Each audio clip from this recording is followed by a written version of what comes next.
Аты Малай болса да өз еліне өзі қожа болып отырған ұлт.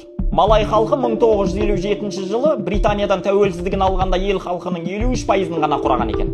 Қалғандары қытайлар мен үнділер болған. Оның үстіне малайлар ауылды жерлерде өмір сүрген. Ауыл молдасынан ғана хаттанып, Құранды ғана оқи алатын дәрежеде болған. Өз елінде, өз жерінде еш беделі жоқ, болашаққа деген сенімі жоқ, өздері қор санайтын менталитет қандарына әбден сіңіп, сүйектеріне өтіп кетіпті. Ал елдің бүкіл капиталы, бизнес көздері қытайлар мен үнділердің қолында болған. Олар қалаларда шалқып өмір сүрген. Ағылшынша, қытайша, хиндише сөйлеп, малай тілі жетімнің күйін көшкен. Тіпті Қытай мен үнді жастары малайларды ашықтан ашық қорлап, ажуалап, мазақ етеді.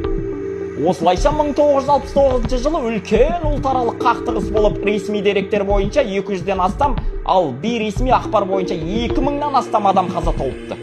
Осы оқиғадан кейін Малайзия үкіметі батыл қадамдар жасап, барлық Қытай және үнді мектептерін жауып, тек малай тілінде білім беретін жүйе қалыптастырған.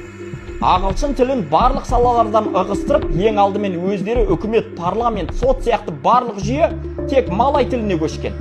Көп ұзамай бизнес пен өндірісті де малай тіліне көшірген. Малайларға бизнес пен мемлекеттік қызметпен айналысуға көптеген жеңілдіктер жасап, жерді тек малай адам сатып алатын заң шығарған. Ауылдағы малайларды урбанизациялап, құлдық санадан арылуға бар күштерін салған. Қазір Малайзияда малай тілі 100% қолданылады.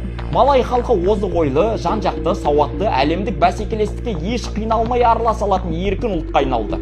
Елдегі өзге ұлт өкілдері де өздерін бөтен санамай малай тілінде сөйлеп, малайзиялықпын деп мақтанышпен айтатын деңгейге жетті. Шіркін, біз қашан осы күнге жетер екенбіз? Тіліміз тапталып, өзгелердің алдында ақталып жүргеніміз мынау. Ойласаң қаның қараяды.